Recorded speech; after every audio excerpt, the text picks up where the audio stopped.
নমস্কার, দেখছেন talk to Bangla. আমি অভিষেক রয়েছে আপনাদের সাথে। এই মুহূর্তে যে খবর নিয়ে উপস্থিত হয়েছি, আগামীকাল রামনবমী, কিন্তু রামনবমীর আগে কিন্তু উত্তেজনা যেটা ছিল, অর্থাৎ বিজেপি একদম ভারতীয় জনতা পার্টির পক্ষ থেকে আমরা শুনতে পেয়েছিলাম যে রামনবমী নিয়ে কিন্তু একটা বিশাল মিছিল একদম বিভিন্ন জায়গায় বেরোবে। পশ্চিমবঙ্গে দিলীপ ঘোষ গরম গরম কথা বলছিলেন এবং তার সঙ্গে শুভেন্দু অধিকারী বলছিলেন 1 কোটি হিন্দুকে বাইরে বেরোতে, রাস্তায় বেরোতে রামনবমী পালন করার জন্যে। কিন্তু সে জায়গা থেকে কিন্তু আমরা দেখলাম ছবিটা অনেকটা ঘুরে গেছে। তার কারণ ইতিমধ্যে কিন্তু একটা বিশাল ঘটনা ঘটে গিয়েছে পশ্চিমবঙ্গে। 2016 সালের যারা এসএসসি চাকরি প্রার্থী ছিলেন এবং শুধুমাত্র শিক্ষক তেমনই নন, তাছাড়াও কিন্তু যারা শিক্ষাকর্মী ছিলেন তাদেরও কিন্তু সব মিলিয়ে 25,752 জনের চাকরি চলে গিয়েছে এবং তারপর থেকে কিন্তু ফোকাসটাই সম্পূর্ণ ঘুরে গিয়েছে এই চাকরি হারাদের দিকেই মানুষের নজর গিয়েছে।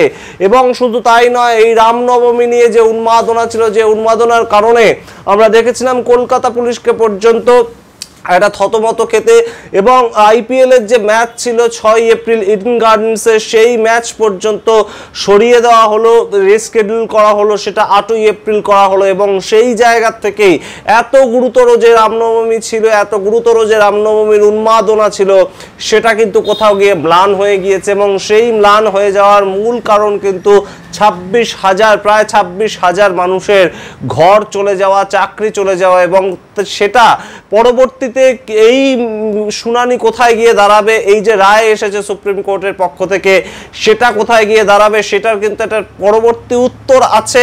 সেটা কিন্তু 7 তারিখের দিকে মানুষের এখন ফোকাস। তার কারণ সরাসরি মুখ্যমন্ত্রী মমতা বন্দ্যোপাধ্যায়ের সঙ্গে দেখা করতে চলেছেন চাকরিহারারা এবং তারা কিন্তু নেতাজি ইন্ডোর স্টেডিয়ামটাকে ভাড়া নিয়েছেন এবং সেখানে কিন্তু মুখ্যমন্ত্রী জানিয়ে দিয়েছেন, মুখ্যমন্ত্রী, শিক্ষামন্ত্রী এবং তার সঙ্গে বেশ কিছু উকিল, বেশ কিছু সামাজিক যারা মানুষ তারা কিন্তু উপস্থিত থাকবেন এবং সমাজের বেশ কিছু জ্ঞানী গুণী জন তারা উপস্থিত থাকবেন। এবং এই যে যারা চাকরি হারাদের মধ্যে যারা বঞ্চিত হয়েছেন তাদের সঙ্গে কিন্তু দেখা করবেন মুখ্যমন্ত্রী মমতা বন্দ্যোপাধ্যায়, তিনি তেমন জানিয়েছেন।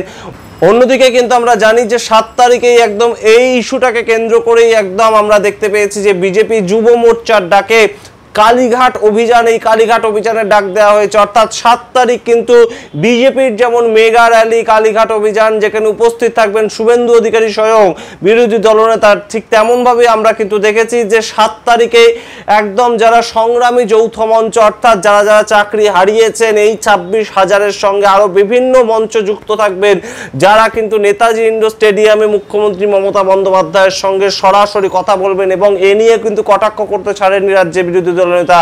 তিনি সরাসরি বলেছেন যে এই যে মুখ্যমন্ত্রী কয়েকদিন আগেই বললেন যে এসএসসির সঙ্গে আমরা যুক্ত নয়, তাহলে এসএসসি চেয়ারম্যান কথা বলতে যেতে পারেন, মুখ্যমন্ত্রী কেন কথা বলতে যাবেন?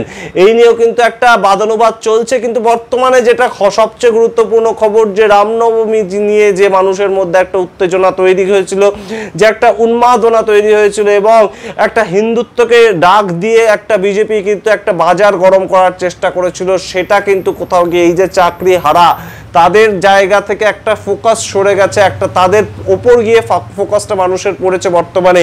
এবং আগামীকাল রামনবমী কতটা সফলভাবে পালিত হবে সারা পশ্চিমবঙ্গে, সেদিকেই কিন্তু এখন সবচেয়ে গুরুত্বপূর্ণভাবে নজর। আমরা ইতিমধ্যেই জানি যে বিভিন্ন জায়গা থেকে রামনবমীর মিছিল বের হওয়ার কথা আছে এবং তার সঙ্গে নন্দীগ্রামে শুভেন্দু অধিকারী স্বয়ং নিজে রাম মন্দির উদ্বোধন করবেন।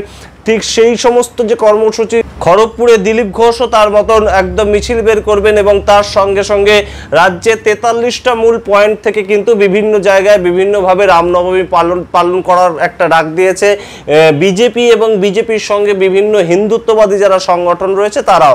সুতরাং আমরা জানি যে ইতিমধ্যেই তারা তৈরি হচ্ছে, কিন্তু এই নিয়ে যে একটা উন্মাদনা, এই নিয়ে যে একটা উষ্মা, সেটা কিন্তু এই মুহূর্তে নেই পশ্চিমবঙ্গে। বিভিন্ন জায়গায় আমরা দেখতে পাচ্ছি।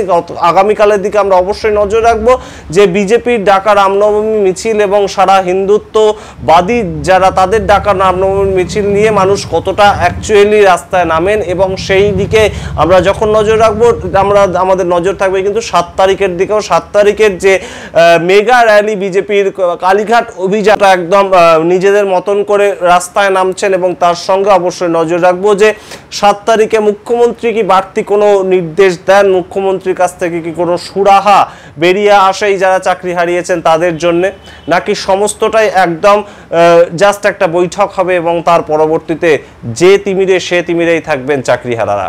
আপনারা কি মনে করছেন কমেন্ট বক্সে কমেন্ট করে জানাবেন। দেখতে ভুলবেন না টক টু বাংলা। প্রত্যেকটি ভিডিও লাইক কমেন্ট শেয়ার করে অবশ্যই চ্যানেলটিকে সাবস্ক্রাইব করবেন। ধন্যবাদ।